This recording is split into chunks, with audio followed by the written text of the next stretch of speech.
gbogbo àwọn ìmáàmù burúkú tó pera wọn ní ìmáàmù tó pera wọn ní top àfa yẹn kán má lè sọ̀rọ̀ lórí killings tó ń lọ kí ni ìwúlò wọn.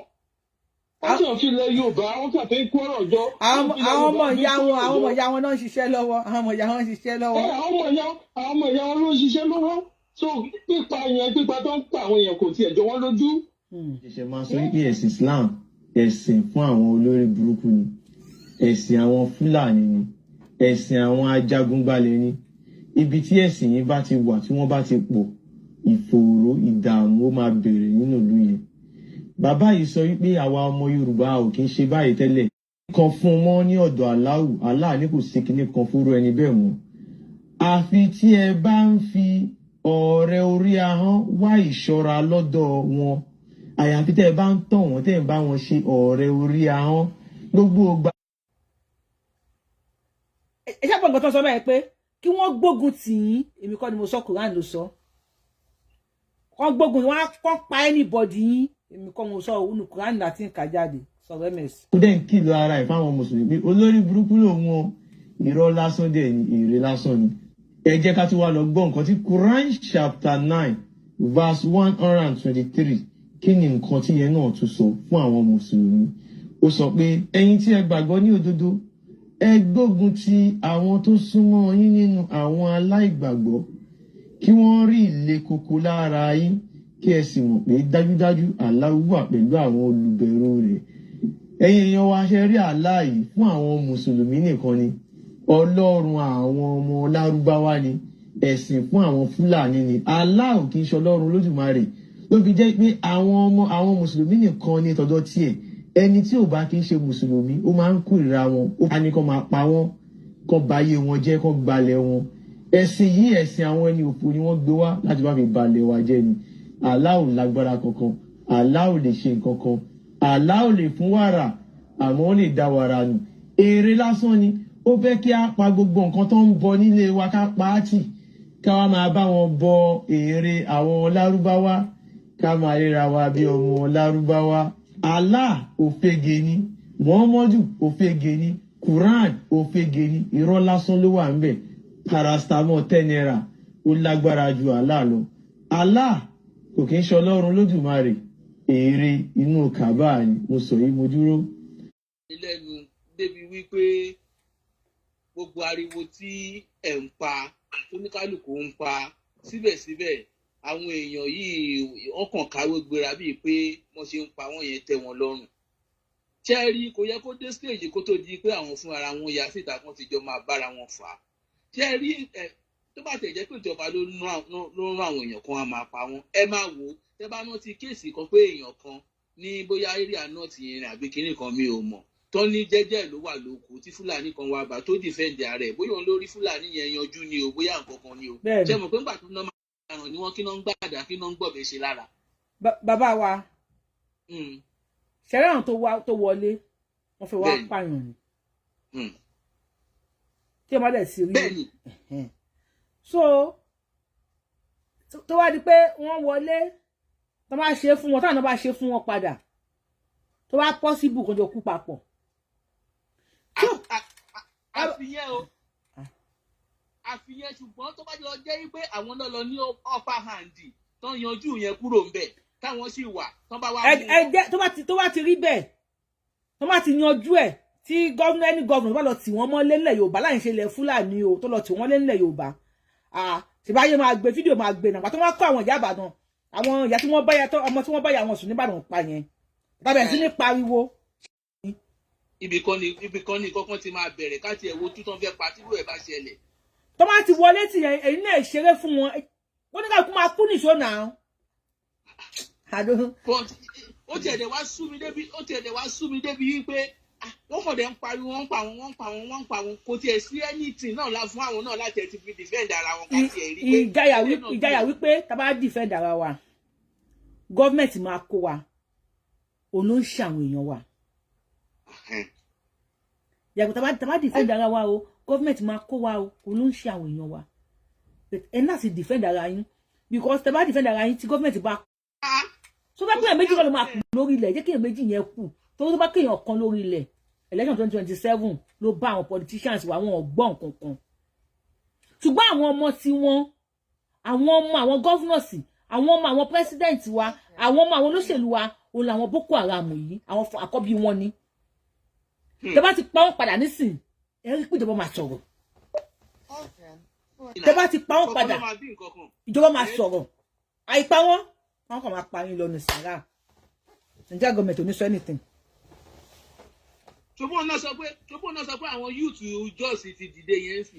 àwọn youth jọ́ọ̀sì dìde lánàá èní ìsìn wọn tó ti pa lára wọn wọ́n dìde lánàá ìbọn kan tẹ́lí Nigeria government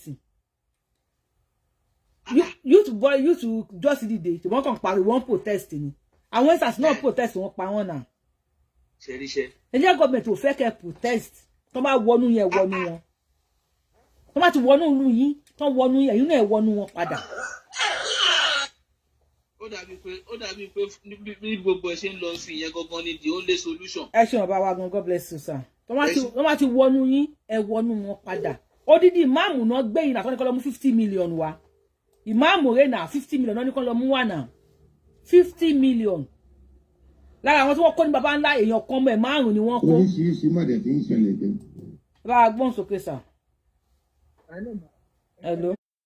mo wá wà nínú ṣọ́ọ̀bù rẹ mo wá ń fẹ́ máa jẹ oúnjẹ yẹn bí bọ̀bọ̀ muslim kan ṣe jáde nìkan bó ṣe lọ nínú ṣọ́ọ̀bù rẹ nìkan ó ní èmi ń jẹun nígbàwẹ̀ ó ní kí lèmi lè máa wo kémi fi lè máa jẹun ibẹ̀ mo ti change ẹ̀ fún ìgbégi ní kílómì but ẹni tó wá ní ṣọ́ọ̀bù yẹn wá ṣẹ́jú sí mi ẹni tó ní ṣọ́ọ̀bù yẹn náà fẹ́ jẹun bẹ̀ tó wá ṣẹ́jú sí mi ìgbẹ́ wọ́n máa ń borí burúkú wọn káàkiri ìyẹn ṣe rí ọ̀tí tábà tó change ẹ̀ fún wọn pẹ̀lú àwọn èèyàn burúkú yẹn. ó wọnú kàtí wàá bá yín pé kí ló tẹ̀ ń jẹun náà àwẹ̀. ní yẹ́ yẹn ó ti pẹ́ gan ó ní kí ló dé tí mò ń jẹ Èkó ló ti ṣẹlẹ̀ ní Arọ́lọ́yà mosque tó wà lẹ́gbẹ̀ẹ́ mosque yẹn ó wà ní Arọ́lọ́yà. Arọ́lọ́yà.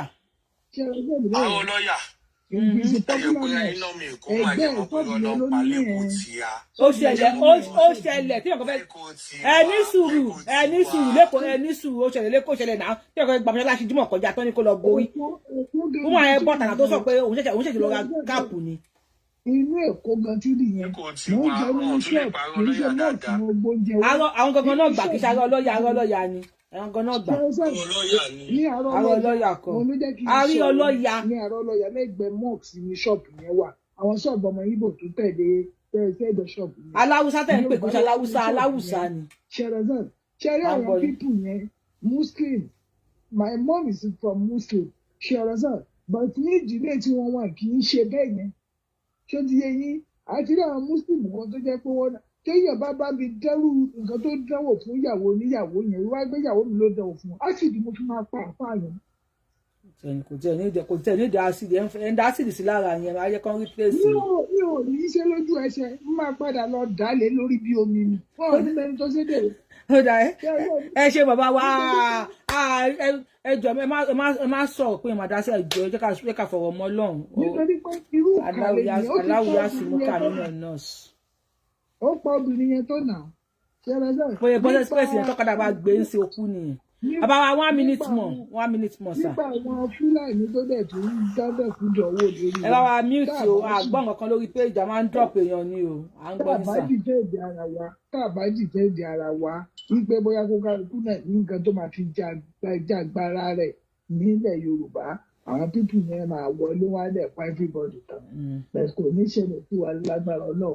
àmì Èdùmàrè ṣùgbọ́n sir thank you sir. ọlọ́run máa sọ wa nílẹ̀ Yorùbá lágbára. àṣẹ Èdùmàrè Mr. Aru ọ̀tún kí ló kọ yín Ọ̀túnba kan ẹ̀ bá wa gbóhùn sókè. bẹ́ẹ̀ ni mo tẹ̀ rí Kùránì kan tẹ̀ ń kà lẹ́ẹ̀kan ó tẹ̀ mú tẹ̀ bẹ́ẹ̀ béèrè pé ibo lẹ̀ kà nínú Kùránì èmi ò rí ní níbẹ̀. ok ẹ máa wá sórí YouTube ẹ máa wá wò Mr. Amos ẹ bá wa gbóhùn sókè Mr. Amos ṣe wà ń bẹ̀ wàá drop yín lánàá o àwọn ògbọ́n kankan. kí ni orúkọ péjì lórí YouTube kí n wá síbẹ̀. Yorùbáwùyí náà là ń jẹ́ ń bẹ̀. ó kọ́ tẹ fi ń wo ń bẹ̀ yẹn Yorùbáwùyí náà ẹ máa fi wò lórí YouTube. lórí YouTube wọ́n sàn. ẹ bá wa gbóhùn sókè sà. ẹ kó ètò ẹ kún gbogbo gbà. àjọ ń ṣètò ni Mr. Amos la pé àpè ní Mr. Ades ẹ máa mute àti sọ fún yín tẹ́lẹ̀ ẹ bá wa gbóhùn sókè lórí TikTok lórí fóònù. Observation. Mr. Ades àwọn àpàdé ń jọ mi ẹ bá wa gbóhùn sókè sà. orí observation mi lórí ọ̀rọ̀ tẹ́yìn sọ àti second to the last caller sọ wípé ẹ̀rù ń bà wọ́n kó má bàa mú wọn tòmí o irọ́ ńlá ni Yorùbáwùyí ẹ má jẹ́ kí n tàn yín gbogbo àwọn tó wà lórí ètò káwọn náà máa dá sí tí n bá mú yes or no ṣé rí gbogbo ọmọ Yorùbá 90% tiwa ìjẹ́ Muslim wa ó mú lẹ́yà wa ju ìjẹ́ Yorùbá wa lọ ẹ̀rù ó bá wọn. gbogbo ọmọ Yorùbá kọ́ o gbogbo ọmọ Yorùbá kọ́ o. mo ń sọ àwa díẹ̀ ta ẹ̀sẹ̀ já bí èmi àtẹ̀yìn èmi fara mi kan tẹ́lẹ̀ mi ò jà àwọn ọmọ yẹn ló já wa ẹ má yẹ ká parọ́ àárín nǹkan ẹ bóyá yẹ ká rí torí ibi tán bí wa sí. ok ẹ̀yin for example tí kéèsì ọmọ olórí burúkú lọ nìyẹn tó ṣẹlẹ̀ yẹn ṣé ẹ ń ṣe Muslim to the court. Muslim to the court ni mí o. So nǹkan tí mo ń sọ in essence ni pé àwọn èèyàn wa ẹ̀rù bà wọ́n ìjẹ́ mùsùlùmí wọn ó yìí strong ju ìjẹ́ Yorùbá wọn lọ òun ló ń jẹ́ kó máa kọ́wọ́ lẹ́rán bí àtúntò ọmọ ìyá mi nínú Islam tí ń pọ ọmọ ìyá mi nínú Islam tó wọ́n ti dọ́ọ̀lù wọn láti kékeré pé ọmọ ìyá ẹ̀sìn ó ju ọmọ ìyá bíbí lọ. ó ju ọmọ ìyá ẹ̀jẹ̀ lọ. ọ̀rẹ́ mi kan wà mùsùlùmí bíi tèmi ní area ńlá ni ten get me sìn in fact òun ti ẹ̀ ń kírun rárá those days àwa máa ń kí bímọ̀.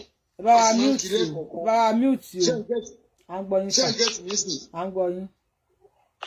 òun máa ń kí bímọ̀ òun kí kankan àwa máa ń kí bímọ̀ àdè máa ń kí ń gbà wọ̀ area ni gbogbo wa òun tún ní festive ọdún eégún tó máa ń ṣe. ẹ bá wa mute lórí TikTok o a máa drop yín ni o àgbọ̀n kan lórí péjì yìí o ẹ bá wa gbóhùn sókè. so ọ̀rẹ́ mi tí mi sọ ìṣáájú sọ ẹ̀mí ni ó lẹ́nu gan ẹ̀ńtẹ́yìn gan lè mọ̀ ni ó ní eégún tó popular tó máa ń ṣe every year ẹbí pé mo dé kò ní last year àjọwà àwa ń sọ̀rọ̀ generally nípa ẹ̀sìn yìí ilé ìsọdìjà mọ́ mi lọ́wọ́ ni o lẹ́sìn àwọn ẹ̀kọ́ kírun eléégún sì ní dọ́là ìfọ̀ eégún ẹ̀yìn máa jáde this year very popular eléégún ni kò kírun rí bẹ́ẹ̀bi tó ti brainwash ẹ̀ déédéé àwọn nǹkan tí mi ń tà láti tàn mọ́lẹ̀ sí fún lórí kúríwá loud ó dẹ̀ mọ̀ pé mi kéwú ilé ìchange ẹ̀ fún mi ní public ni o. ẹ mọ̀ nǹkan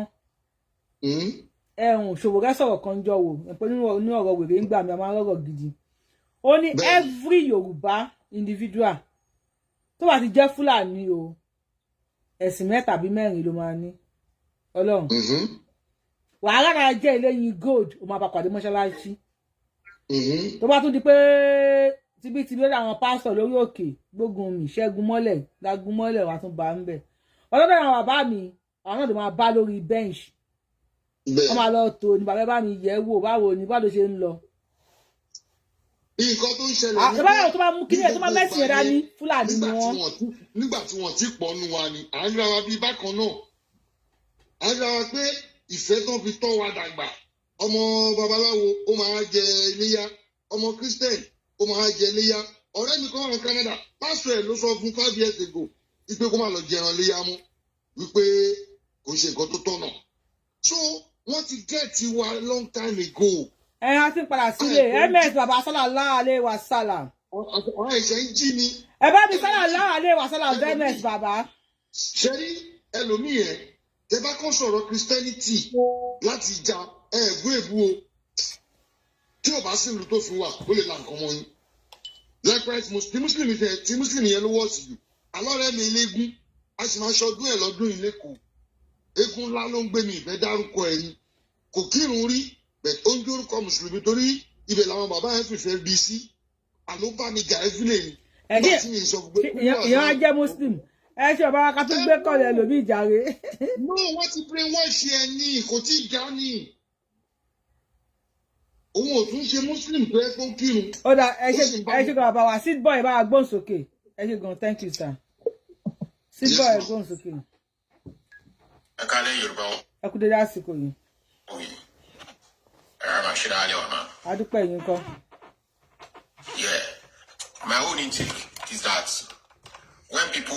when táwọn Yorùbá always máa law religions mọ́ ọkọ̀ tó ṣẹlẹ̀ ní Nàìjíríà it's so sickening ẹ get nǹkan tó ṣẹlẹ̀ Nàìjíríà is an agenda. ṣe religion ló pẹ̀lú tó ń kó wàhálà bá wa Nàìjíríà ni àbí bó lè fẹ́ yí sí. ẹ ṣe sùúrù ẹ máa gbé mi. à ń gbọ́ ẹ̀yin èèyàn ẹni sọ ẹ̀ka bẹ̀ lọ́wọ́ àwọn èèyàn ṣé religion ò sínú tó ń kó bá Nàìjíríà. The insecurity we're having in Nigeria now is an agenda. You understand? Agenda to do what? Yes, agenda to destabilize Nigeria. To Islamize and Fulanize Nigeria. It's not Islamize Nigeria. Islamize and Fulanize Nigeria. A meeting on buying sorry, Shen gets me. I'm also a security expert. They get our guys here. Our Sahel region, nothing wa Sodowa. And are they not Muslims? Are they not Muslims? They are two things. These guys, they are not Muslim. They are. Everything they are. Only Muslim, Muslim. And there's a scripture in Islam, just as if you kill a nation. Musulumi tí wọ́n Musulumi Sharia ni infidel le isi Musulumi ni wọ́n eyeyan mi alpha infidel lẹ́yìn gẹ́gẹ́ bí ọmọ Musulumi tẹ́ jẹ́ Yorùbá infidel ni ẹ má tan àyìn tó máa mú yín àwọn tó lọ sí woro tí wọ́n lọ pààyàn ní woro ṣé bí wọ́n preach pé kan gba Sharia fún wọn ni wọ́n lọ pa eyeyan ò ní bàjẹ́ sà ṣé ibo ṣe de Sharia woro ko woro ni be sà woro a tó lọ sí woro she had only law biba when someone is talking ẹ jọ̀ọ́ bá wa power tap lórí show yìí ó ti lọ ní FIFA jaba bá wa power tap lórí show yìí àwọn tó lọ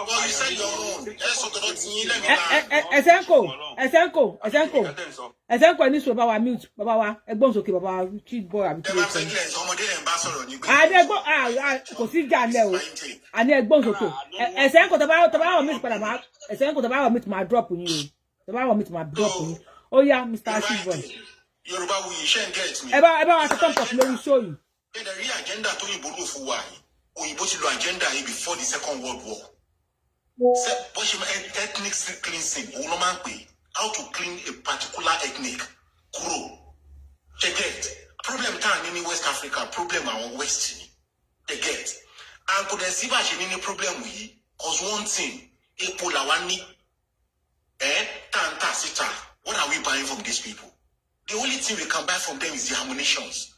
Do you know the cost of ammunitions at Yokon?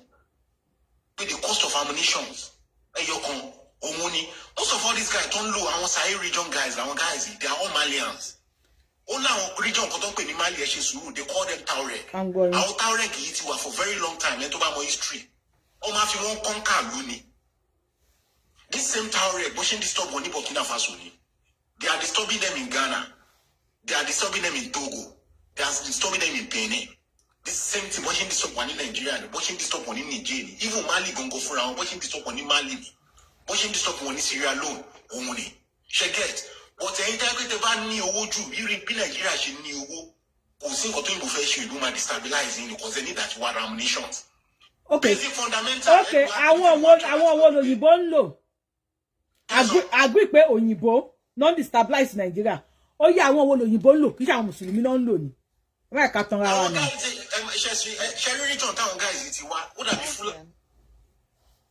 problem has to be that they are not educated. I will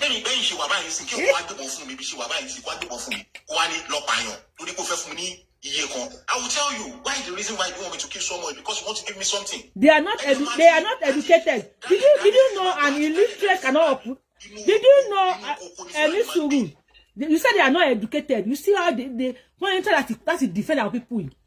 You said they are not educated. She Pugun to lay operate nǹkan tó gbé dání. Ṣé Pugun to lay operate àwọn nǹkan tí wọ́n gbé dání. Àwọn iṣẹ́ burúkú tí wọ́n gbé dání. Àwọn wo ni wọ́n train wọn. I want the way about guys watching nominations. They come expatriate. We don't train our guys. Àwọn expatriate don't train wọn yẹn. Àwọn wo ni. They are machineries. Machineries don't make people. I want to man love for wars. They are war machineries. My brother, ó wà ní Quran pé kí ẹ pààyàn. Quran 9:529. 9:29. Gbogbo táwọn ṣe pé ẹ bá dé wọ́n ní bùbá. Ẹ lọ dúró síbì kan. Tẹ́ bá mú wọn, ẹ gbowó tán wọn lọ́wọ́ wọn. Ṣé kò sínú Quran ni? Ẹ tó wá ní kó pààyàn nísìn. Èèyàn mélòó ló wá pa wọ́n pa Christian wọ́n pa Mùsùlùmí. So tell me. Because àwọn Mùsùlùmí Yorùbá no jẹ́ dídìrín because they are infidels. Wọ́n bí Mùsùlùmí. Fulanizing and Islamizing Nigeria is the agenda. Okay. Hausa jẹ́ Fulani ni. Ṣé Fulani la Hausa ni? ṣé wọn pa Hausa gangan wọn pa ẹ Hausa. ṣé kò ti gbalẹ̀ Hausa náà wọ́n ti pa àwọn Hausa tó ti gbalẹ̀ wọn àwọn kíkiní ló kù náà ṣáà máa wá dúró yẹn lẹ̀ Yorùbá ni ẹni ṣe carry the same thing nǹkan tí yà sọ òun náà ní nǹkan tẹ̀ ṣe ń sọ ẹ̀. carry people that machineries lọ́tọ̀ tí ta bá lé wọn padà and this history repeat ara ẹ̀ ni ó ti ṣe fún Nàìjíríà a ní láti lé wọn padà it's simple as ABC. bàbá wa tó bá ti ń pààyàn kí ló máa ń sọ tó bá ti ń pààyàn kí ló máa ń sọ ṣó máa ti pé lórúkọ Jésù tó bá ti ń pààyàn ṣó máa sọ pé ọmọ ní àlórúkọ Jésù o àbí wọ́n sọ pé oríwo ìyá o èdè wo náà fi ń pààyàn èdè wo náà fi ń pààyàn ẹ jẹ́ ká gbọ́ ẹ sọ̀rọ̀ èdè wo náà. An Hausa Christian too can just say Allahu Akbar. It's normal thing. Àwọn tí wọ́n ń pààyàn kí ni wọ́n máa ń sọ? Àwọn tí wọ́n máa ń pààyàn kí ni wọ́n máa ń sọ bàbá wa? Àwọn people yìí ṣe get Fulani ọ̀tá everybody ni. They want to conquer us. All they see try. They want to. Àwọn Fulani ti wà láàrin wa. Àwọn ọmọ wà lórí TikTok tí gbogbo wa mọ̀. Tó jẹ́ wípé they are doing oríṣiríṣi lórí TikTok. Tó yẹ pé wọ́n ṣe everything láti fi defend the Islam tó ń pààyàn. Islam is not a problem. Islam is a problem, even in the world. Islam is not a problem. Even in an Islamic country. Have you been to Bahrain? Have you been to Oman? Have you been to Qatar? Have you been to Have you been to UAE? Wá gbà wá ní bọ́nà tó rọrùn. Even bàbá wa Alálẹ́gẹ̀ gan sọ ìbọnà tó rọrùn. Ìran tó wà àgbákò ni. No, ẹ sọ ìlú tó wà tó ẹ sọ ìlú tí Islam tó rìn lẹ́mẹ̀ tó rọrùn. Ẹ sọ ìlú yẹn fún mi. Is there a war in Bahrain? Ṣé rí Bahrain tẹ́ ń sọ yẹn? Ẹni sùúrù. She's the person anchoring. I'm asking her a question. Is there a war in Bahrain? Ẹni sùúrù Bahrain tẹ́ ń sọ yẹn. Màá sọ̀rọ̀ Bahrain fún yín dáadáa. Ní Bahrain, wọ́n ṣe Islam níbẹ̀. Islamic country ní Bahrain. Nílùú yẹn ṣe mọ̀ pé àwọn gbogbo tá à ń ṣe nílẹ̀ Yorùbá ni wọ́n ń ṣe ńbẹ̀. Definitely. So Islam yẹn Islam bí mo ṣe fẹ́ pùtẹ̀ fún yín kò kí ń ṣe Islam ti Nàìjíríà nìyẹn. Àwọn gbogbo tá à ń ṣe nílẹ̀ Yorùbá ni wọ́n ṣe Bahrain. Ẹ má sọ̀rọ̀ Bahrain létí mi o létí èmi tẹ́jú kí mo jókòó yìí o ẹ má sọ̀rọ̀ Bahrain because I know about Bahrain even more than you do. Question mo bẹ́ẹ̀, is there a war in Bahrain? Kò sí war ní Bahrain because Bahrain even in Saudi Arabia Saudi fúnra rẹ̀ Saudi is Kaaba àwọn army America ló ń sọ Kaaba àwọn army mo ṣe dé láti the last week. Okay, àwọn ló ń sọ Kaaba. Mo dé army America mo. Ogun mi ò army America mi ò rí Islam pẹ̀lú rọ́. So question mo tún bí yín sìn, is there a problem in Qatar? Bàbá wa ṣé lúmẹ ìtẹ̀sí sọ yẹn kò kí ṣe àwọn Saudi sìn Saudi sí wọ́n ti ẹgbẹ́ Saudi ti lọ́ọ̀ṣì bí apalọ̀. Normal thing. Is there a problem in Kuwait? Kò síbi tẹ́ wà kágbá kò dé. Ẹ ṣe sùúrù, is there a problem in Kuwait? Àní kò síbi Iran ńkọ́ Iraq Afghanistan Taliban kíní kan ẹ̀yin lẹ ń wé kíní mọ́ rí ẹlẹ́wọ́ kí wọ́n gbogbogbò ẹ̀ pa gbé wọn lọ. Okay, ṣe máa ń kí ẹ láìsí nípa Afghanistan. Ẹ má rìn láti mi lórí ọkọ̀ kan ẹ̀yin lẹ ń pààyàn. Ẹ kẹ́lẹ́ bí sọ̀rọ̀ 2 minutes kẹ́ tó tún padà wá. Ẹ má rìn láìsí wa àfẹ́ kí Fúlàní kankan àfẹ́ Fúlàní lórí péèjì wa. Àfẹ́. She wants to be enlightened. She just wants to understand and be an ignorant idiot. That's just it. I believe that's what she's doing, man, sir. Jerry. She's just shouting Afghanistan, but she doesn't know that the Americans were the one that went to stabilize Afghanistan. Jerry, Otun kilo kare. Otumba coin. You see, when you come and said, when you use an adjective of idiot, for me, kò ní dùn mí. Otumba coin. You know why I am not surprised about it? I don't want to go deeper before. But for you coming on my page and you look at me and you call me an idiot and ignorant, jẹ́ kí n sọ̀rọ̀. Kò ní dùn mí rárá because you are after. Ẹni sùúrù, Mr. Sidio, ẹni sùúrù, ẹni sùúrù. Kò jẹ́ kó rí bẹ́ẹ̀ sì sí ẹ̀lì yẹn mi tẹ̀ fẹ́ gbọ́, ẹ jẹ́ ká fà á já báyìí. So láyé Mohammed ló jọ. Okay, just mute. Okay, ó ti sọ̀rọ̀. Jẹ́ kí mi náà sọ̀rọ̀. But ó sọ pé mi fẹ́ lésì. Sorry if you call me an idiot and ignorant. Sọ fún mi àwọn bàbá yín olórí burúkú lórí internet. Àfáà kan tí kò ní case, those idiots, the ignorant, the stupid, tó máa gbẹ́rù gbọ́ wèrè, irun òbòyàwó wọn tó máa gbé sẹ́nu láwọn àfáà. Dárúkọ àfáà kan fún mi lórí internet tí ò ní case ní court. Ẹ̀yin wèrè tẹ́ go to the extent wípé ẹ̀yin wèrè tẹ́ pé go to the extent wípé ẹ mú kauna ẹ gbé òbú ẹ̀ síta. Mohammed lẹ́jọ́ lórí burúkú tó ran ọdún gbọ̀ngbọ̀n bí ojú adó ni mọ́ yọkó tó mú Àìṣà ọmọ ọdún mẹ́fà tó ti okó bọ̀ nídìí. So calling me an ignorant or whatever, kò ní dùn mí tó lórí ibú ni Mohammed tẹ̀tẹ̀lé. Ẹni òfò ni ẹ tó jó kẹ́tẹ́kẹ́tẹ́ tó dókú tó jí pátá. MS Baba sallallahu alaihi wasallam, may Elédùmarè bless you. Mọ̀ pé Mohammed jí pátá pupa bí wọ́n lọ tà lásùwà ni àbí wọ́n lọ tà ní Kàtàngúà. So kò sí tó máa tẹ̀lé olórí burúkú tó wù náà níjà olórí burúkú. Ó tún bá mọ̀ kókó sùn o. Ó tún bá mọ̀ kókó sùn. Ó tún dọ́ àlì. Mohammed adókú. Ó dọ́ àlì. Ó dọ́ àlì ogbó kíní àlì sẹ́nu. Mohammed dógidógi ó lè dóbọ̀n.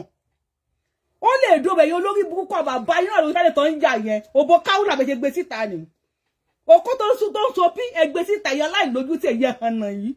Ẹ̀yin ẹni òfò yìí. Mohammed ó ìjà wèrè kú. Ó lè dó eṣinṣin. Mohammed lè dó eṣinṣin. Mohammed ó jí pátá pupa. Pátá pupa ló jí. Èmi mo bá pátá blue ló ẹgbẹ́ pátá pupa ló jí. Mo bá pátá blue. Mo bá pátá blue ni Mohammed jí ni. Ní pátá pupa ló jí. Ó mà ṣe o. Mohammed ají pátá pupa. Ẹgbẹ́ òsòkè anybody ẹ̀fà ajá fún Mohammed. Ayé Mohammed bàjẹ́ sórí péjì ilé ni.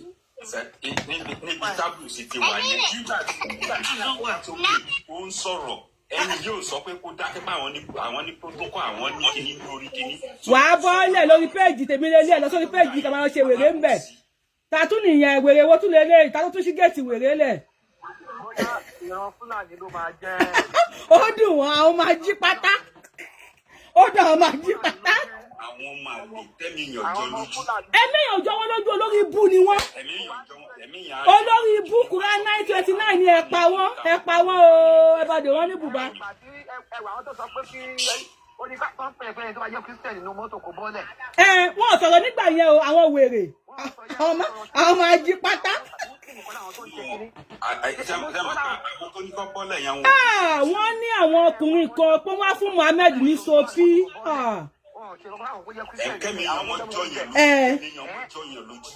Àwọn olórí burúkú àwọn ọmọ òfò. Ẹ wá àwọn bàbá wọn náà lórí íńtánẹ́ẹ̀tì. Bí wọ́n ṣe ń gbéra wọn ṣépè èpè àwọn olórí ibú. Ta nìyẹn? Kẹ́bà ti bá wa meet kàbùtì drop yín. Àwọn máa jí pátá àwọn olórí ibú àwọn ẹni òfò. Ẹ wọlé wá kẹwàá gbọ́ torí yín. Ìyẹn kan ti pè lórí kọ́. Mo dẹ̀ ń respect ní pé kàtẹ́bí sí pé ṣé àwọn wèrè yìí olórí ibú ni wọ́n o.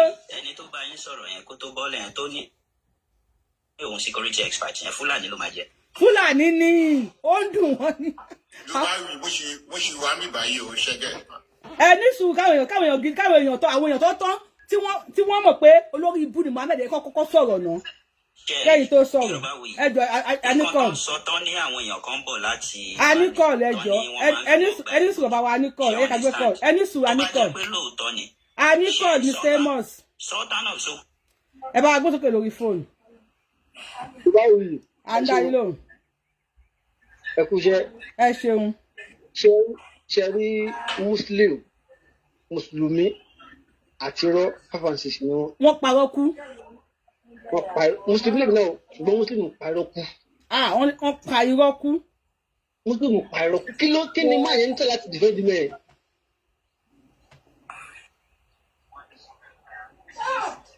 À ń gbọ́ yín sà. Wọ́n máa ń pẹ́ kíyàwó. Wọ́n máa ń kọ́ kínní yẹn mọ́ irọ́ gidi.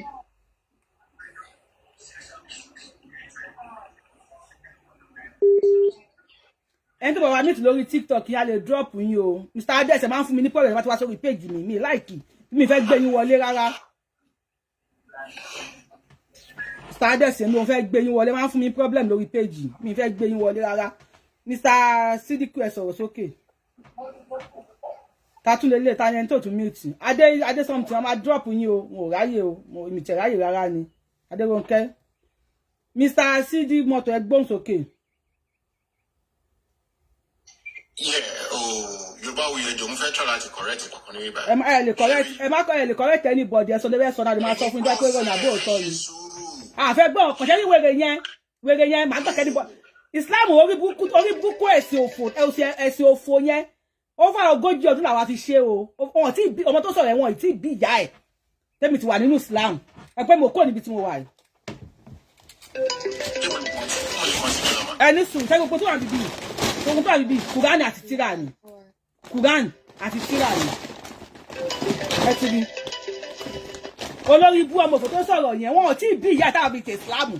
A ṣe ti tírà ogun ló máa pa Muhammad níbi tó wà kò ní oríire olórí búpẹ́ ní òfò tó lọ ọdún ọmọ ọdún mẹ́fà ó ní aka Quran ya ni ẹ ti rí you dey see am gbogbo gbọ́dọ̀ sí ẹ̀dẹ̀ you dey see am gbogbo tó wà bẹ̀ yẹn tírà ní gbogbo ẹ̀ o bí ṣe jóbìnrin yìí ìyálà ìyẹ́ òyìn náà fílà tó mi kò kí ìwò tó mi táwọn pé wọ́lẹ̀ pa fún wa you don see am ogun ló máa pa Muhammad oh you don see am na Quran be this one o ó ti rí I know they play here. Ó ti rí. Aba king àwọn aba tó máa tọ́ tírà ni kò jẹ́ tírà lele kò kí bóyá kíní kankan. Ogun ló máa pa Ìṣà lọ́nà ọ̀run. You don dey see am, you see am. Kò kí bóyá o ti pé leba na fi kọ́. You don see am. You don see everything wey dey inside. You don see am. Na my heart to be this one o. Heart to handwriting. You dey see am. Ogun ló máa pa Muhammad níbi tó wà yìí. Wèrè yẹn ó tún fa wèrè lọ́yàn lálẹ́ yìí. Ẹ sọ̀rọ̀ à ń gbọ́ yín. Number one, ẹ má bínú. Kò mi ò bínú a máa fàájà ni mi ò bínú lójú tí mo wà a fẹ́ fàájà ni. Sherry, there is one thing. Àwọn olórí búkà àfi fídíò wọ́n lè do omi wọ́n lè do omi à ń gbọ́ yín. Sherry, there is one thing about life. Ẹ̀sìn ọ̀tọ̀ ìjọmọlúwàbí ọ̀tọ̀. Ẹ̀sìn òfò lẹ̀sìn yẹn ẹ̀sìn apààyàn ni. Ẹ̀sìn sùúrù ni àwọn.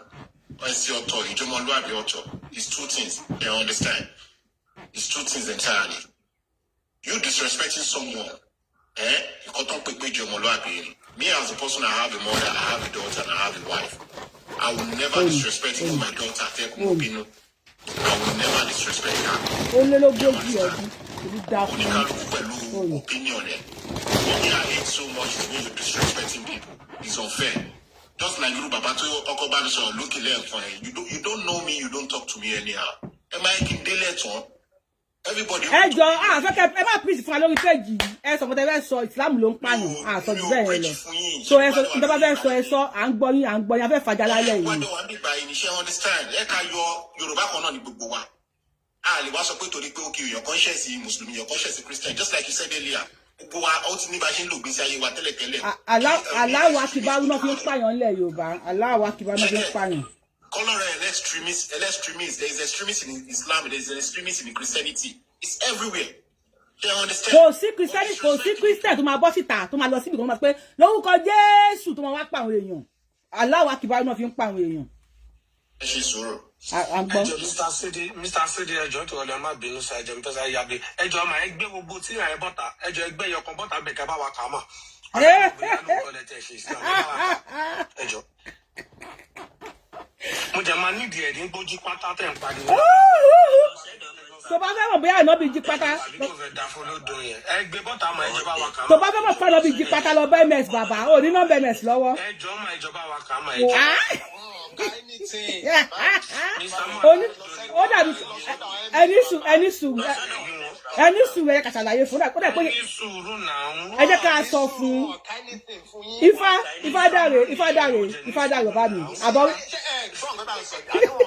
Ifá dàrè ẹ jẹ́ kí n sọ fún bóyá ó ẹ̀ṣẹ̀ dórí íńtánẹ́ẹ̀tì ni ó mọ̀ wípé ẹ tó máa ń lò jáàbù ní mí tẹ̀tẹ̀lẹ̀ ó ìṣẹ́jọ́ íńtánẹ́ẹ̀tì ni. Ibi yìí kò ẹ lọ ọ̀dọ̀ ms bàbá ní kíláàsì yìí wà. ẹ sọ fún ẹni tẹ́yìn gbójúlẹ̀ yẹ kó wá bẹ́ẹ̀ mi àní pẹ̀yìn ẹ sọ fún ẹni tẹ́yìn gbójúlẹ̀ yẹ kó wá bẹ́ẹ̀ mi tó wá bí da tó máa bọ̀ lọ́dọ̀ péjì tèmi. Péjì wo? Péjì wo ni péjì ọmọ olè? Àwọn ọmọ apá nísù ẹnísù ẹjọ ẹ fún mi ní ìṣẹ́jú kan jọ torí Ọlọ́run bá dárúkọ àáfàá ẹyọ kan lórí íńtánẹ́ẹ̀tì tí ò ní kéèsì ní kóòtù. Ṣé mo lè dárúkọ ẹ mọ̀? Dárúkọ àáfàá ẹyọ kan tí ò ní kéèsì ní kóòtù. Ok, Lọ́kì Baburod ó wà lórí TikTok yìí.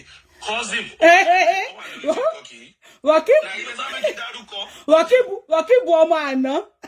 Rọ̀kìbù Abdulrahman. ẹ ń fọ ọwọ́ mi ẹ ń dojú tì mí ìdí tí mo ṣe lẹ́yìn dojú tì mí ni pé anybody tó bá ti ń bá yín argue bá ẹ máa béèrè pé state wo ló ti wá tó bá ti wá sọ state ẹni kó dárúkọ local government. Bàbá wa wọ́n fẹ́ wá polówó Mohammed lórí péjì ni kò sí ìrọ̀dọ̀ jọ ó ní kébì báwo kà síra ìbáwo kà sí. ẹ má jẹ́ kó ga síra irọ́ làwọn pípì máa ń pa. irọ́ ni wọ́n parọ́ kú àwọn wèrè. wọ́n máa ní ẹ̀sìn ọ̀tọ̀ àṣà ọ̀tọ̀ irọ́ ni o. ẹ má tẹ̀lé wọn o if they tell you ẹ̀sìn ọ̀tọ̀ àṣà ọ̀tọ̀ ẹ má tẹ̀lé wọn o. ẹ ṣe sùúrù ìfádàrí me I'm saying it ṣe understand. no nǹkan tẹ̀ sọ you right. Me, I'm always here with you guys. I'm saying it. Sherry, nínú culture lẹ̀sìn ti wá. Ẹ lọ ṣẹ̀sìn ní ẹ̀sìn Saudi. Ẹ má ṣẹ̀sìn Saudi lórí péjì mi. Arabic culture. Fẹ́ orí péjì yìí kọ́. Orí péjì kọ́. Ẹ lọ sórí péjì mi. My brother, let me tell you something. People allow emotion. Am I go? It's not about emotion. Nínú culture lẹ̀sìn ti wá. Calm down. Sherry, people allow emotion. Come and be on. She understand. Emotion man be your opinion. Me now talking. You know, she suru. Our brother me got you emotions. You don't allow emotions. And you don't you will calm down. You listen to her. Mr. Sidi. Ẹgbẹ́ Quran yìí jáde. Kí ni Quran 47:4 sọ?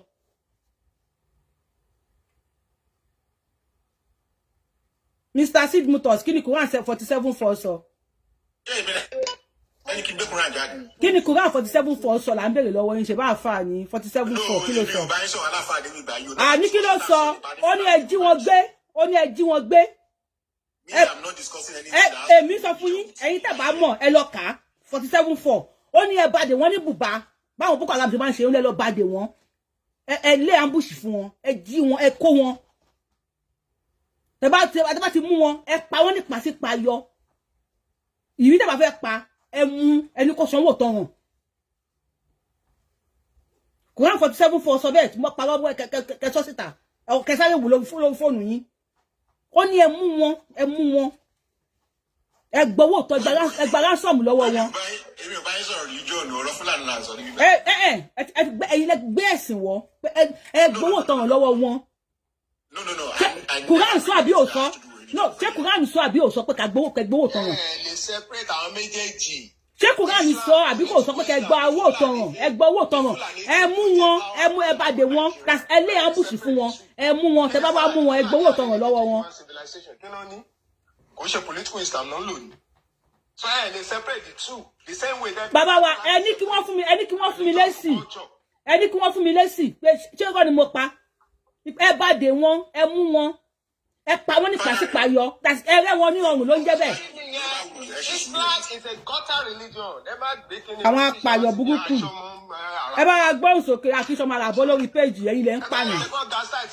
Àwọn àràbọ̀ master wọn had anything to human civilization. Ẹ máa gbé Bible 2.0 máa ń pè Quran. Ìwé tó jẹ́ pé ẹ bá gbóhùn sókè. Christian text, ó translate as Arabic. Bàbá wa ẹ jẹ́ ká gbé kọ́ọ̀lù jàre. Àwọn wèrè apààyàn. Kò sí kọ́ńtì tí Mùsùlùmí dominate kọ́ńtì yẹn.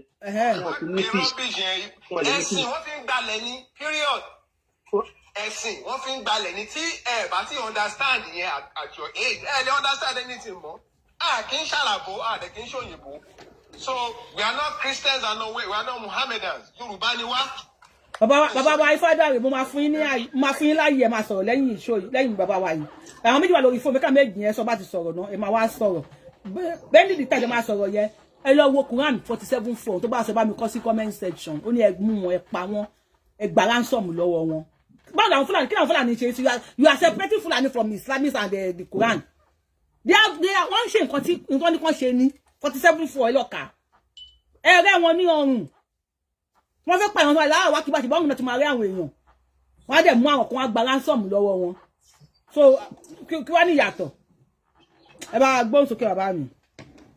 ṣẹlí wèrè yẹ ó ti fa wèrè lọ́yàn lórí péjì. gèjè ni orí wọ́n wà òkè orí platform ilé platform Yorùbá ni ti platform Fúlàní tó wọ́n wá platform Fúlàní kan rìn síwájú gbogbo ibi tí mùsùlùmí bá pọ̀ sí láyé wọn lè ní peace mbẹ tó máa sọ fún yín pé ẹ kàn fáwọn láyé kan kékeré kan àwọn ọkùnrin wọn gbà sọ tó bá ti lè pọ̀ báyìí ẹ ti dáná o tó bá ti lè pọ̀ ẹ ti dáná o. ọmọ àwọlé pẹ̀lú làkúndínù kún wàdìyẹdínù ní ọmọ àkọ́kọ́ ti wọlé lẹ́yìn yẹn fàkìlú òkú. gbogbo muslim country táwa náà ti dé èwo ló lára sánú wọn kò sí ṣé Súríà lọ́la fẹ́ dọ̀la Afghanistan ṣé lọ́la fẹ́ dọ̀la wọn lè lọ́la fẹ́ pé nǹkan tó bá ni wọ́n ń tẹ̀lé. bẹ́ẹ̀ni. nǹkan tó bá ni wọ́n ń tẹ̀lé àwa ń fọmọ lọ mùsùlùmí tí wọ́n lè Yorùbá mùsùlùmí gẹ́gẹ́ ni o. gẹ́gẹ́ ni o wọ́n á pa ẹni wọ̀nyí àwọn olórí ibú. bẹ́ẹ̀ gẹ́gẹ́ ni tó bá ń ṣe mùsùlùmí original ó láti. tó bá ti lè pààyàn ó ń ṣe mùsùlùmí original. bẹ́ẹ̀ni. àwọn èèyàn ń pààyàn wọ́n ń tẹ aláwọ̀ wá sí bá oṣù wá sí ìgbà yìí ọmọ ìdíbẹ̀rẹ̀ fún oṣù mùsùlùmí ṣé kírísítà wa ni wọ́n ni sọ́nùsọ̀rẹ́ ni wọ́n ni. àáfàá kan ló na ìyàwó oníyàwó ó na ìyàwó oníyàwó ẹni tó bá ṣe wọlé ẹ lọ wò ó na ìyàwó oníyàwó láti inú ilé lọ síta ó ní tó pé ó ń dáná ná àwẹ̀ àwọn wèrè.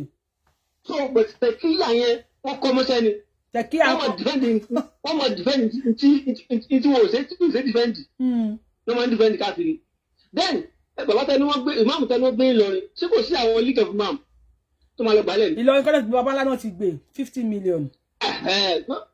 tó wọ́n gbé àní league of imam wà lẹ́yìn Yorùbá náà kọ̀ọ̀kan wà táwọn league of imam bá ti lọ gbálẹ̀ wa ọlá tí wọ́n nìyẹn. ṣé wọ́n rí ilẹ̀ Yorùbá táwọn sọ parí sí stage kan mọ̀ pé táà bá dájú ara wa táà bá dájú ká bẹ́tà àwọn èèyàn wa àwọn èèyàn òdìbò ta gbàgbọ́ yẹn ń pa tẹ́ńtẹ́ yẹn ń fẹ́ fún yẹn ìlú náà wọ́n ń fẹ́ fún tẹ́ńtẹ́ náà wà kò wọ́n bí ara ya Fúlàní náà dàgbà tó wọ́n bọ̀ ń gánà. àní olórí burúkú wọn sẹ́ wọ́n ti wá sí Amẹ́ríkà ń sìn wọ́n ní pé àwọn fẹ́ ṣàríyá lọ l'Amẹ́ríkà ti ń dìpọ́tì wọ́n ń sìn ní wọ́n lọ sí UK àbí Canada wọ́n ní cross tó wà níbi máàpù Canada wọ́n ní kàn yọ kúrò àwọn olórí burúkú fẹ́ lọ change orúkọ mi àwọn wèrè. Ghana pa ẹni tó bá ti Fúlàní ní ọdún bá ti lè mú. àbí UK sorry sir ẹ ṣe lọ anybody pa ìbùnú. ẹ ṣe lọ bàbá wa God bless you Mr. Ifádàrè máa fún yín láyè bá wa sọ̀rọ̀ láàrin 5 minutes bàbá wa kan wà níbi tó kọ́ máa ṣàlàyé ọ̀rọ̀ Fúlàní fún wa a máa gbé wọn wọlé ẹ bá wa sọ̀rọ̀ ká fún bàbá Ifádàrè ṣé ẹ lè fẹ́ sọ̀rọ̀ sí àbí kí Mr. Sidmon kó sọ̀rọ̀ tó bá fẹ́ sọ. Mr. Sidmon lè sọ̀rọ̀. Mr. Sidmon sọ̀rọ̀. ṣé wàá ń bì ẹni kan gbóhùn sókè. Mr. Sidmon ẹ gbóhùn sókè. Yoruba, yeah. Oh, number one, Eshigon. What I'm just trying to say, Ifadare, Sherry is two things. One applies to Muslim, also applies to Christianity as a religion. Just like you said, these two religions, we should just take it aside.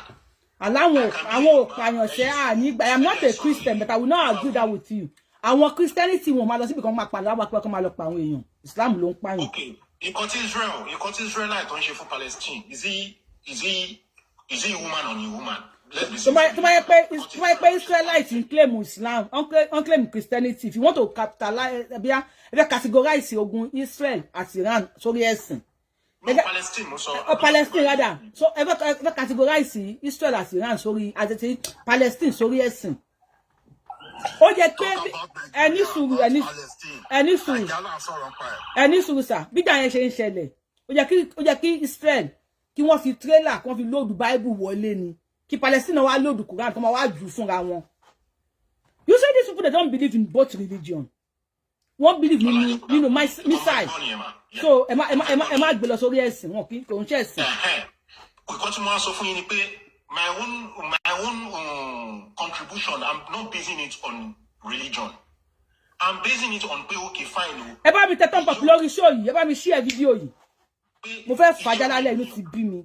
Check pé nǹkan tó ń pè ní ìjọ ọmọ ènìyàn, it goes a long way. I can be a Yoruba kid, they are atheist. Kì í sọ pé mi ò ṣe ní religion. But the one thing about me ni pé tí bá ti ń ṣe aburú, nǹkan tó ń pè ní ìjọ ọmọ ènìyàn. And nobody, if you are an atheist, nobody will brainwash you. That's lọ pààyàn. If you are a Christian, nobody will brainwash you. That's lọ pààyàn. If you are oníṣẹ̀ṣe, nobody will brainwash you. That's lọ pààyàn. But if you are a Muslim, ṣe ìgbà tá ti ń lọ sílé kéwú ni wọ́n ti ń fi àwọn kinní yẹn sí wa ní ọpọlọ. That is why they catch us young. Ọmọ tó lọ sílé kéwú lẹ́yìn tó bẹ̀rẹ̀ lé kéwú. Ọmọ ọdún méje, ọmọ ọdún mẹ́ta. Bàtà wà ń ka alifu. Táfà bá mú ìgbàdá ní báyìí, ọ̀nà tí máa ń ka alif bá ta. Ọmọ tó lọ sílé kéwú at our age tó yẹ ká sinmi tábàdé láti school wa lọ sílé kéwú. Àfọ̀tún wa ní ká fún wa bóyá kọ́ wa ní school pé alif bá ta sa. Àfọ̀ ní ká bẹ́ẹ̀. A kò gìbò wá lórí ni alif bá ta sa.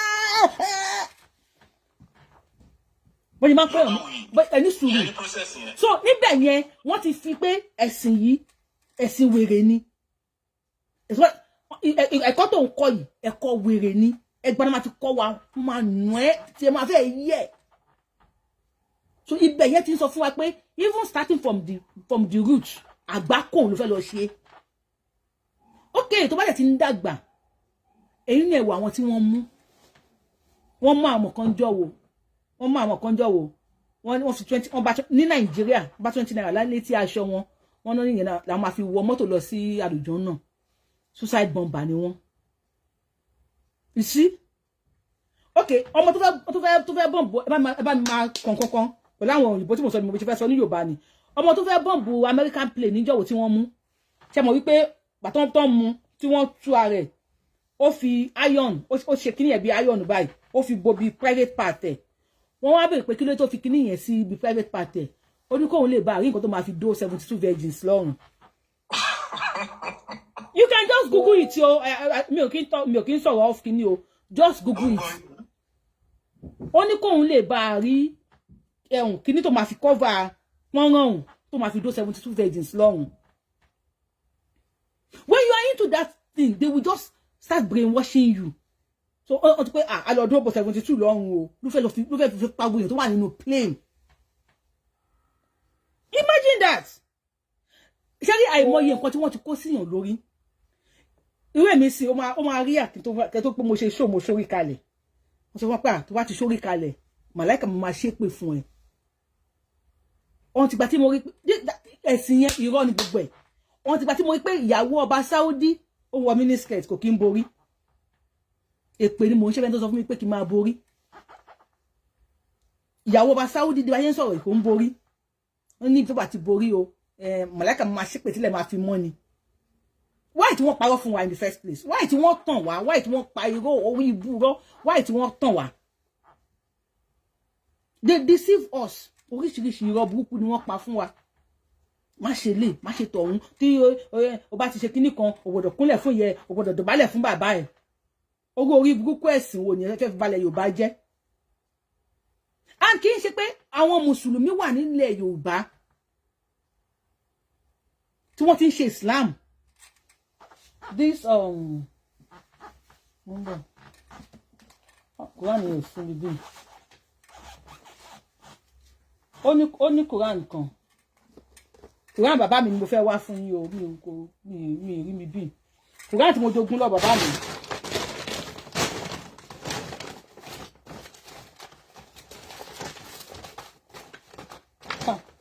Okay, ó lè kó ànilé. Quran tí mo jogún lọ bàbá mi. Mọ̀ wọ́n máa pa àwọn orí ibú rọ́ máa pa fún wa. Má kúnlẹ̀ fún ìyá ẹ̀, má dọ̀bálẹ̀ fún bàbá ẹ̀. N kò tó dẹ́sẹ̀ ni wípé ẹ̀sìn kan nínú wọn ìpàdé daláìrà náà máa ń pè. Ìpàdé daláìrà náà máa ń pè wọ́n. Àwọn bí ẹgbẹ́ ní Salafi 99, Salafi 200, kíní kan 1 million. Ìpàdé daláìrà kó tó bá bí mọ́tò mi bá fi lè join ìpàdé daláìrà. Ìtumọ̀ tó ń sọ fún ẹni wípé tó bá ti wọnú ẹ̀sìn yẹn, wọ́n máa ní kó lọ ra míìkì 6 fún ẹ. afa discourse ẹ ti gbọ́ sin ẹ ti gbọ́ nínú Islam ara míìkì mẹ́fà fún ẹ ara míìkì mẹ́fà fún ẹ ara bọ́ǹfìtà fún ẹ àwa kò wá fún ẹ pé màámi o bàbá mi o oúnjẹ ọmọ ni o ó ní míìkì yẹn rẹpísẹ́ǹtì ọyàn tó mu láyà àyà ẹ̀ tó fi dàgbà tó ti sán padà mílò yẹn rẹpísẹ́ǹtì ẹ̀jẹ̀ tó dálẹ̀ lára ìyá ẹ̀ tó fi dàgbà mo fọba tó ní mi búra mo máa ń sọ ní pé tó má ti tó èjì kan bí tó má ti wọ 45 50 tọkọ mi bá jẹ́ extremist mo fọba tó ní mi búra ẹlẹ́hà ni máa jẹ́ tọkọ mi bá jẹ́ mo pẹ́pẹ́ àyè gbàdá ti gbọ́kọ̀ mi máa sọ orí show ni bí tí mo fẹ́ràn Islam yẹn dé ẹlẹ́hà ni máa jẹ́ mo fẹ́ kọ́ mi pé kó há mi pé há mi mo fẹ́ kó há mi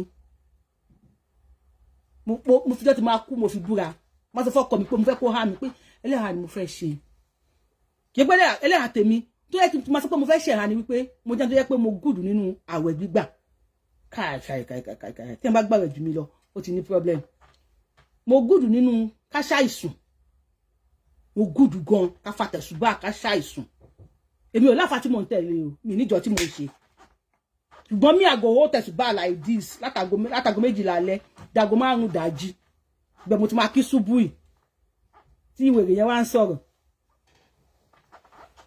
lórí ọ̀rọ̀ ẹ̀ náà lórí irọ́ ni gbogbo ẹ̀ irọ́ so àwọn ọmọ Fúlàní yẹn wọ́n wá ń lo kíní yẹn wọ́n fi ń balẹ̀ Yorùbá jẹ́ wọ́n fi wá ń pa àwọn èèyàn nílẹ̀ Yorùbá àwọn náà máa wá wọ́n ní ẹ má ṣoògùn o ẹ má ṣe ẹbọ o ẹ má ṣe ẹbọ ẹ má ṣoògùn o ṣíríkù ni ẹbọ o ṣíríkù lògùn o ẹ má ṣe o ẹ bá ti rí fídíò Fúlàní kan jọ̀wọ́ tó fi tírà sọ́hùn tó yìnbọn èké mọ́ra ẹ̀ wọ́n ní káwa máa ṣoògùn wọ́n á pa wá bí ẹran nílẹ̀ Yorùbá àwọn dẹ̀ ń ṣoògùn àwọn onírọ́ lórí irọ́ ni gbogbo ẹ̀ irọ́ pa wọ́n kú wọ́n parọ́ kú wọ́n lè dóbọn wọ́n lè dó omi tó bá gbómi kalẹ̀ wọ́n lè dó omi Mr. Sidiku àti fún yín 3 minutes ní ẹ fi sọ̀rọ̀. Sidiku kan lórúkọ mi ò whatever Sidbom Motors orúkọ company mi ni. whatever Sidbom Motors àfa Sidbom ẹgbọ́n sókè. no ẹ má bá mi jà o à sọ̀rọ̀ normal ẹ má kẹ́ emotion. ó ya emotion kankan kọ́ wèrè yẹn you see they are not àwọn Fúlàní yẹn wọn kọ́ wọn. Mr. Sid Motors àbí ká má pè é Sadiku Mr. Sadiku ká má pè é Sadiku jẹ́jẹ́. ẹ má pè mí Sadiku ẹ jẹ́ fún yín. mi lè pe orúkọ yẹn kó mò ń ká lórí. ẹ jẹ́ sọ bí torúkọ yẹn ti wá. My mom, she's Sidikat. My sister, she's Bolanle. ẹ má sọ family kìíní fún wa. Mr. Sidikat. Ẹ bá gbóhùn sókè. Sidbom Motor. You go explain tire lórí page. Ẹ made mention kan nísìn pé àwọn extremists share emotion nǹkan tó ní agbára òun ni. When people allow emotion to take over them, ìyọ́n máa bínú àbí sódì. Just like the Kotiman yẹn ṣe the other time ó bí mi nínú, you don't talk to woman anyhow. Forget about it. Ọ̀pẹ mi ò ṣe mi ò tẹ̀jẹ̀ ẹgbẹ́ ìyá ẹ̀ lèmi jẹ́ ẹgbẹ́ ìyá ẹ̀. No, kò sí religion náà tó máa sọ fún ẹ pé kò disrespect kìíní kò ṣe kí no, I hate it so much. Ànábì ní kẹ̀nà ìyàwó yín o, ṣe máa sọ yẹn o. Ànábì ní kẹ̀nà ìyàwó yín, sọ ẹgbọ́n sókè. Ànábì náà Àìṣà náà, Ànábì fàìṣà ní gbàjú ni. Èmi ò lè nà ìyàwó mi. Ànábì náà Àìṣà náà. Mo lè nà ìyàwó mi. tó pẹ́ ń sọ̀rọ̀ bí ọmọlúwàbí máa fún láyè kẹsàn ká máa tó àṣírí lọ. Yorùbá wuyì ibi tí mo ń try láti lọ ni pé ṣẹ́rí number 1 a ti ń ṣe ẹ̀sìn nílẹ̀ Yorùbá wa àdé ń bára wa jà ṣe get àwọn ará òkè ọya just like how we call them they have an agenda wọn dẹ̀ ní ethnic cleansing ni just like báwọn Yíbò náà ṣe rí. She get ethnic cleansing. So as a Yoruba, ní sùn èèyàn wà lórí iṣẹ́ ẹ̀ka lẹ́mọ̀ kí yín o. Wọ́n bọ̀ ni. Ọ̀dẹ̀ ní à ń bọ̀ àwọn là ń dẹ́ẹ̀dì. They are coming. I need àti lé wọn padà. Cause orí ilẹ̀ wa orílẹ̀-èdè wa gangan òun ni nǹkan tó ń pè pé Yorùbá gangan identity wa ni. Identity wa bá ti lọ. O lè sọ pé o tẹ̀ fẹ́ ráyè sọ pé o fẹ́ jẹ́ Christian o fẹ́ jẹ́ Muslim o fẹ́ jẹ́ atheist o fẹ́ jẹ́ àbòrìṣà o. That your identity, you need to protect it. Which is very important thing. Your identity, you need to protect it. And that's what I used to tell people. as a Nigeria anywhere you are tó ń bá wọn bú Nigeria tó ní Nigeria ní da ibi tó wà kò sẹ́nibọ̀ tó gbàdúrà kó ń kú sájò you always want it to go back home ilé tó wá fẹ́ padà sí tí ò sí lé mọ́ tell me tó gba àwọn ọmọ tó ní kó ti torí wọn ó ṣe wàhálà lọ sí whatever ibi tó bá ní pò wà ibo ló fẹ́ Yorùbá ní ìwòta bá ṣe kíní kan. Mr. Seedboy ẹ wo Yorùbá Wuyì kíní sí mi lẹ́nu Yorùbá Wuyì lẹ́ ń wò yẹn o ẹdùn gan. ẹ ti rí kíní tó wà lẹ́lẹ̀ tẹ̀sùbá yẹn bóyá ga tó báyẹn máa ń fà á nìyẹn o. ṣé o ṣe ẹ kì í ṣe òyìnbó TikTok náà. is number one thing that identity wa bá ti lọ religion náà lè dúró and that's what people fail to know because lẹ́yìn báyìí sí gbogbo wa we shouting on each other but the main identity àgbàgbé ẹ̀ just like me I used to tell people all my friends they are all Christians àtàwọn alábàláyé they are all Christians and we are good because me I will always take religion aside. Because bí bá ṣe bá ẹ ṣe ló máa determine the kind of person I am. So bàbá wa ẹ máa ń sọ̀rọ̀ religion lórí page wa yìí kí ni nǹkan tẹ́ rò pa máa ṣe tí àwọn wèrè yóò fi ní gba ilẹ̀ wa. A máa lé wọn pa ní. Báwo la ṣe fẹ́ lé wọn pa pẹ̀lú àwọn ọmọ àlè tó wà láàrin wa yìí tí à ń sọ̀rọ̀ gidi tó gbọ́rọ̀ ẹ̀sìn wa báwo la ṣe fẹ́ lé wọn pa pẹ̀lú àwọn ọmọ Mohammed tó wà láàrin wa àwọn máa jí pátá yìí kí la fẹ́ ṣe sọ̀rọ̀ wọn. Ẹ̀rí kò sọ̀rọ̀ Mohammed kankan tó wà láàrin wa kò sí Fúlàní bá dé ó fẹ́ pa àwàtà jẹ́ Yorùbá ó fẹ́ pa àwàtà jóníṣẹ̀ṣe ó fẹ́ pa Christian ó dẹ̀ fẹ́ pa mùsùlùmí yẹn gangan. So what do we do? Ó ní pé gbogbo what do we do? Kọ́ńtà tún lọ fi ẹ̀sìn Islam sílẹ̀. Kò sí nǹkan tó kọ Fúlàní ó fẹ́ pa anybody. So a máa lé wọn Fúlàní pẹ̀lú pé wọn ò bìlíìfù pé Yorùbá Mùsùlùmí ni Yorùbá o àwọn orí èmi mo gbélé Haúsá dáadáa. Àwọn máa ń sọ pé ẹ jọ bẹ́ẹ̀ kan fún wa ní copyright pẹ̀lú kíní template yẹn jọ à ń gbọ́ yín sà. Yorùbá Wuyì ìkọ́ tèmi tún lè mú wá ní suggestion cause program yìí it goes a long way wọ́n ní dàtí revive àwọn OPC padà tẹ́lẹ̀ wọ́n ní dàtí fún àwọn OPC lágbára yẹn padà. Wọ́n lè fún wọn because àwọn gbogbo tó máa support pé kan fún OPC ní agbára gbogbo wọ́n ti brainwash wọn sínú Ìsìlámù. Máa sọ yẹn ò possible now. Okay tó máa tó pọ̀ OPC nísìn ṣé Rashidi Ìwò tó máa gbọ́ OPC láyè. Rashidi Ìwò wo ni onígbò OPC láyè. Tí Fúlàní bá gbà. Alájà Yorùbá Wuyì sallallahu alaihi wasallam ẹ bá ṣe sallallahu alaihi. Tí Fúlàní bá gbà lọ́wọ́ Rashidi Ìwò bó ni Rashidi Ìwò fẹ́ jọba lé lórí. Rashidi Ìwò gbogbo wọn so nísìnyí ẹ sọ fún wa pé àwọn west ni wọ́n ẹ sọ pé àwọn west ni wọ́n fẹ́ gbalẹ̀ wa but àwọn wo ni machinery tí wọ́n ń lò. West kọ́ ló fẹ́ gba Fúlàní ló fẹ́ gbalẹ̀ wa àwọn northern àwọn north Fúlàní àwọn Fúlàní gangan ló fẹ́ gbalẹ̀ wa. Oh okay let's bring in this man he knows about the Fulani people ẹ kàn fún wa ní ọ̀rọ̀ nípa wọn ẹ ṣeun gan ẹ jọ ẹni bá ti fẹ́ sọ̀rọ̀ ẹ jẹ́ ká mọ̀ o. Ẹ bá gbọ́n sókè àwọn ilé wọn mọ̀ nípa àwọn Fúlàní dáadáa ẹ bá gbọ́n sókè. Oje ẹjọ bí Oji lórúkọ yín ọjọ́. Má tó ń pariwo Mùsùlùmí yẹn ẹni kó ṣe prayer àwọn ní tó ń ṣe ní Mùsùlùmí kó ṣe ní Yorùbá. Mímọ̀ ti jáwé lórí burúkú ọ̀rọ̀ rẹ̀ bọ̀ wèrè ọmọ Fúlàní ti bí yẹn. Jàtìjàtì ni wọ́n. Mr. Sidi Kadi kan ẹ bá wa ṣàlàyé Fúlàní fún wọn sà. Ṣé Fúlàní jẹ́ ẹ̀dá tó yẹ pé Ọlọ́run ti kọ̀yìn sí wọn? Ṣé a gbọ́dọ̀ máa sá fún wọn níbikíbi tá a bá wà? Àwa mọ̀ wọ́n dáadáa ni. Wọ́n á sá fún Fúlàní kankan a gbọ́dọ̀ lé wọn kó lẹ̀ wá ní sá fún Fúlàní. Tẹ́ bá lọ sí Mali ẹ rí wọn ìlú tán claim díẹ̀ tó fẹ́ jọ máa lú wọn tán tẹ̀bí lu wọn ní Guinea Conakry wọn lẹ́nu bẹ́ẹ̀. Tẹ́ bá rántí pé the same Fúlàní ni Buhari ìwèrè yẹn àti ex-president Senegal tán lọ lé Yàyà Jammeh kó mẹ́gbà yẹn tó wá fi wèrè kan síbẹ̀ sí tó jẹ́ bàrò ìyá yẹn jẹ Gambia bá ṣe sọ̀rọ̀ yìí so gbogbo ibikíbi tó bá ti wà wọ́n máa ń bàjẹ́ ni ẹ̀dá tó pé ẹ lè gbédè wọn àánú máa gbédè yín ẹ dẹ̀ rí i pé ọmọ wọn wọ́n ṣe máa ń fẹ́ra wọn tẹ̀gbọ́ntàbúrò ló máa ń fẹ́ra wọn wọn ń fẹ́ aráàta Fúlàní tó bá fẹ́ aráàta bóyá Fúlàní yẹn wọ́n ti kọ́ ìyá ọkọ ẹ ti kọ́ so Fúlàní mi ò ní gun orí ẹrú àwọn tí wèrè ọ̀gbẹ́ni Ìwó àbí ló jẹ́ wèrè wo àlòkù Fúlàní kan ló máa gbé fóun. àlòkù Fúlàní wọn lá. bìkọ́ bóyá máa ń ṣe nìyẹn àlòkù Fúlàní kan ló máa gbé fún bìkọ́ Fúlàní mi ò ní gun orí ẹ̀ tó pé Fúlàní kan ti jábàálẹ̀ ẹ̀ báwọn ṣe máa wù àwọn ni wọn ò dẹ̀ wà forgive láéláé so mo ṣe ń sọ lórí market wo ètò pé ẹ lè wí ìlógun ìdó ìsàlẹ̀ fún ìlógun yìí ni pé kàn pé ló lè fi ìlàlẹ̀ fún ilẹ̀ sẹ́yìn fúlàní kan nínú gọ́ọ̀mẹ̀ntì virus ní gbogbo ní fúlàní ẹ̀ máa jẹ́. náà bàbá wa ẹ bá wa sọ̀rọ̀ lórí bàbá tí wọ́n na ìyàwó ẹ̀ yìí àáfàá lọ na ìyàwó èèyàn ó ń tó pé ó ń dáná nínú àwẹ̀ imagine.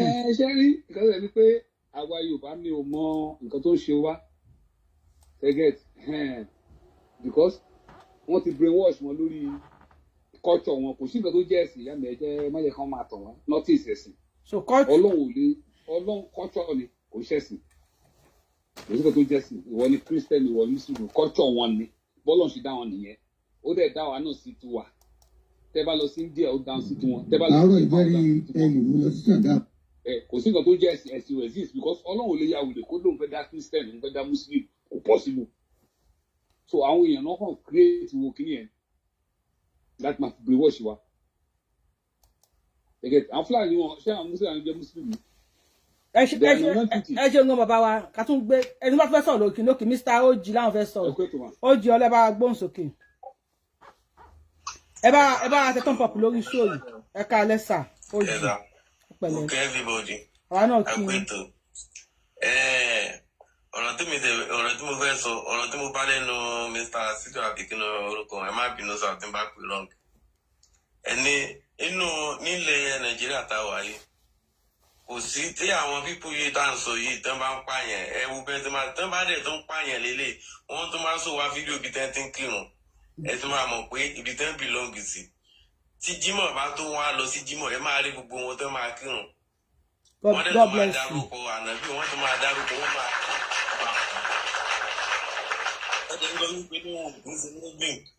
ẹ bá dẹ̀ wo àwọn tí wọ́n mọ̀ nípa kí lórúkọ Kùránì dáadáa tẹ́ ń ka gbogbo ẹ̀ fún wa táwa náà dẹ̀ lọ jẹ̀gẹ̀ tá a rí pípẹ́ wọ́n ní ẹ̀pà wọn ní ọ̀sọ̀ tó bá fẹ̀sìn yẹn sílẹ̀ ẹ̀pà wọn. ànábì ní ẹ̀pà ẹ̀sùn wa ní ká pa. ló wà nínú gbogbo kínní àmọ̀tẹ́lẹ̀ ni táwọn èèyàn bá mọ̀ kò sẹ́ni tó máa. àmọ́ ní o la ṣe tẹ̀lé wọn o àmọ́ pé lórí ibú ni wọn àmọ́ pé àwọn apààyàn ni wọn. ojú wa ti là àti rí gbogbo sóò kẹ́ni kan máa parọ́ fún wa pé bóyá pé kí lórúkọ ẹ̀ ẹ̀sìn yẹn wọ́n máa fi gbalẹ̀ ni wọ́n máa.